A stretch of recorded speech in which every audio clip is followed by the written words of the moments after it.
Alberto Ciuffi. ¿Cómo estás, Alberto? Buen mediodía. Flor, ¿cómo te va? Muy buenos días. Cristian, un saludo cordial a toda la primera edición. A ver, con una agenda del día variada y donde hemos intentado no poner nada que tenga que ver con el COVID.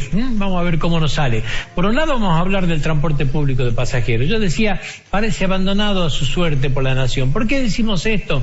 Porque hace 3 meses que no llegan los aportes de Nación, los subsidios que tienen que llegar. Eran de 1.603 millones por mes, la realidad es que esto no se está enviando. La resolución era por 4 meses, de enero a abril. Llegaron los 4 meses, se dio un mes más que fue el mes de mayo, pero ni junio, ni julio, ni agosto llegaron estos valores. Se aprobó la ampliación del presupuesto. En esta ampliación del presupuesto había 10.500 millones de pesos para el interior, ¿sí? A razón de lo que era 1.603, ni siquiera se respetó esto, bajó a 1.500 millones por mes, pero la realidad es que esto no tiene el acto administrativo, no hay una resolución que lo disponga, los fondos no llegan a la provincia y de esa manera tampoco la provincia puede distribuirlo para su pago. ¿Hoy qué está pasando? Y hoy hay medidas de fuerza, ¿no es cierto?, con la UTA. La UTA está sosteniendo con paciencia, ¿no es cierto?, lo que está pasando, porque la realidad es que tienen atrasados los sueldos, tienen, ¿no es cierto?, aguinaldo sin cobrar, gran parte del sector del transporte. O sea, la buena voluntad de la UTA y el esfuerzo de los empresarios hace que hoy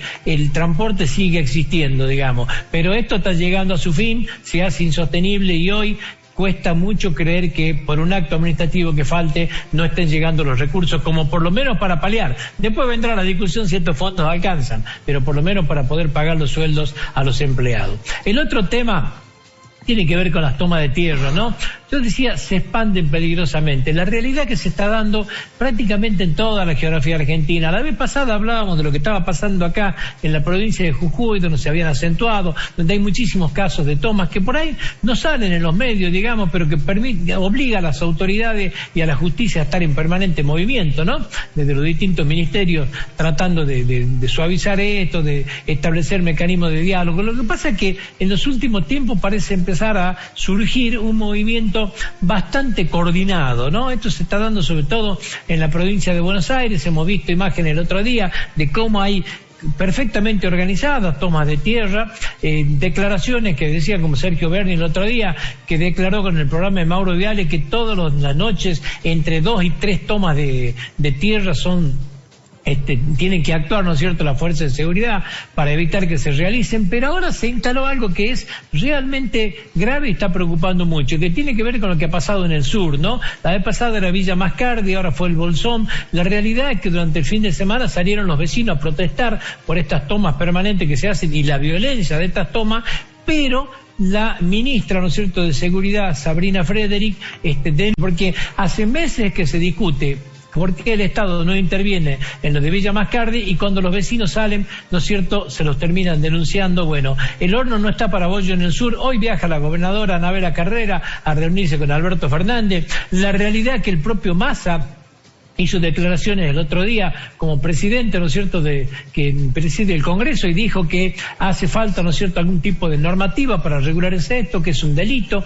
Una de las cosas que plasmó, no se sabe si va a ser un proyecto o no, era quitarle, ¿no es cierto?, algún tipo de asignaciones como la asignación universal por hijo o los beneficios del IFE a las personas que intervengan, ¿no es cierto?, en toma de tierra como un castigo. La realidad es que este tema no pone de acuerdo a nadie, va creciendo en la Argentina y cuando estos temas se instalan hay ejemplos sobrados, después cuesta mucho removerlo, digamos, ¿sí? Se actúa sobre el hecho consumado. Jujuy tiene muchísimos ejemplos, la zona del Guayco, la zona, ¿no es cierto?, del Aero. Bueno, son sobrados ejemplos de esto, donde después es imposible moverlo y son asentamientos casi permanentes. Bueno, en la Argentina están creciendo fuertemente, preocupa a las autoridades. Hoy es un día clave en reuniones que tiene la gobernadora de Río Negro con el presidente de la República por este tema. Y el otro tema tiene que ver con Ledesma, con la empresa jujeña, logra revertir los balances negativos, habíamos puesto en el título. El último balance que le dio positivo a Ledesma fue el año 2016, cierre ejercicio en el mes de mayo,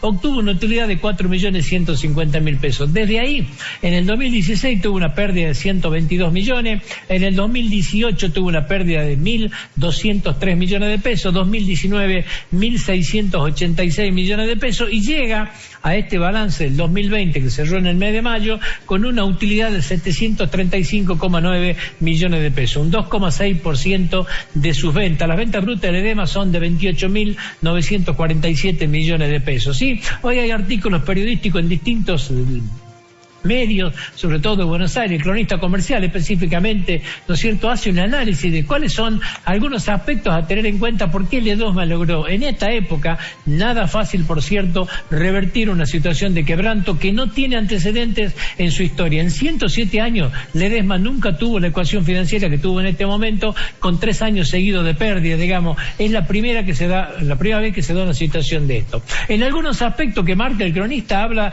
de la designación de Javier Goñi, ¿no?, a cargo de la gerencia general, este CEO que venía de Alpargatas, digamos, y que está trabajando hace 3 años, y estableció un mecanismo, Génesis 2001, que son 160 propuestas, digamos, 150 iniciativas, digamos, ¿no es cierto?, para revertir esta situación. De esas, ya hay 62 que se han cumplido, dice el informe. Bueno, también hay que decir que es la primera vez en la historia de Ledesma, más de 100 años, ¿no es cierto?, que la gerencia general no la ejerce un integrante de la familia, o sea que aparece un geo distinto, digamos, ¿no es cierto?, que uno de los integrantes de la familia. En este marco, ¿en qué se trabajó?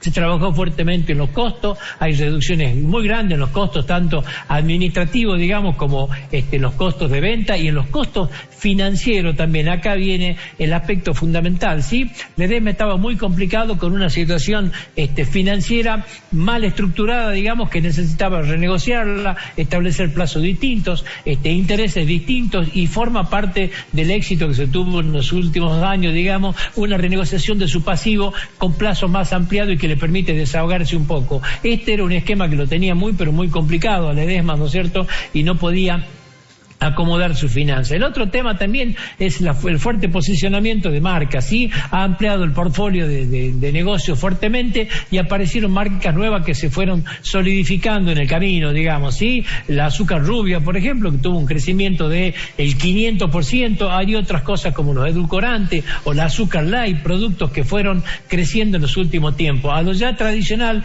de Ledesma, que tendrá que ver, por supuesto, con el azúcar, con el alcohol, que lograron buenos rendimientos y mantener, ¿no es cierto?, estructura de producción. Hay que agregarle la parte cítrica, hay que agregarle el papel, pero también empezaron a crecer otros rubros, digamos, como este que nombramos, ¿sí? También ha cerrado algunos nichos de negocio que por ahí no estaban con las expectativas que se pensaba. Uno de ellos tiene que ver con las energías renovables, proyectos solares para La Rioja, para Catamarca, para Jujuy, que lo iban a emprender con una empresa británica, Britannian Eternal Energy. Bueno, esto se ha parado también porque las expectativas no estaban como se pensaba. Una parte especial hace el cronista comercial de los impuestos que pagó Ledesma, ¿no? Entre los impuestos propios y los impuestos retenidos a terceros, ha pagado una cifra superior a los 3.400 millones de pesos en este ejercicio. Lo marcan específicamente, ¿no es cierto?, en los dictámenes oficiales que se hacen, porque forma parte también, ¿no?, del gran aporte y la gran presión tributaria que existe en la República Argentina. Un punto aparte, chiquitito, tiene que ver con las carnes. ¿Por qué? Porque Ledesma ha crecido un 23% en este balance en la producción de carne, Tiene 4.838 toneladas ha producido. Lo que es más importante, en el presupuesto para el año que viene, la idea es subir esta producción de carne a 7.120 toneladas. Algo muy importante para la provincia, teniendo en cuenta que en Jujuy solamente producimos el 9% de la carne que consumimos, y consumimos arriba de 35.000 toneladas, un promedio de 42 kilos por habitante. Saque los números, en ese orden tenemos que estar. No es un dato menor para que sean, ¿no es cierto?, dividendos que no se vayan de nuestra provincia para importar carne que podemos empezar a producir de acá. Es también un dato positivo. Ledesma, después de 3 años, logra revertir los balances, y esto para una empresa jujeña es algo que a todos nos alegra.